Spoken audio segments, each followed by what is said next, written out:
Welcome back, everybody. Today I'm going to teach you how to create a clipping mask in Affinity Designer.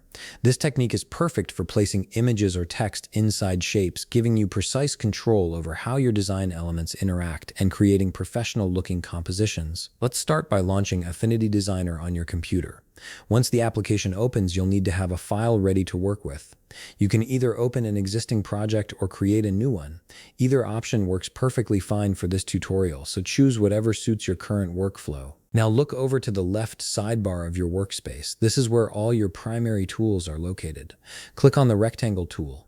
When you do this, you'll see options for different shapes appear. Go ahead and select your preferred shape from the available options. This shape will serve as the frame or boundary for your clipping mask, so choose one that fits your design vision.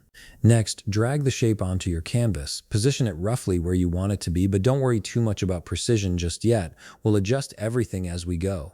This shape is what will define the visible area of whatever image or text you decide to clip. Once your shape is on the canvas, head back to the left sidebar and click on the Move tool. This tool allows you to reposition elements on your canvas. Now take the shape you've just created and place it exactly where you want it. This positioning matters because it determines where your clipping mask effect will appear. Here's where the magic happens. Navigate to the right panel, which shows all the layers in your project. Find the image or text that you want to clip mask. This is the element that will be contained within the shape you created earlier. Click on that layer and carefully drag it to the top of the shape you added. As you drag it, you'll notice it repositions itself in the layer hierarchy. Make sure it sits directly above the shape layer, and there you have it.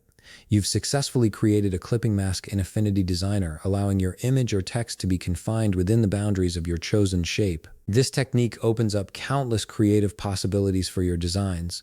If you found this video helpful, please leave a like, subscribe, and see you in the next video.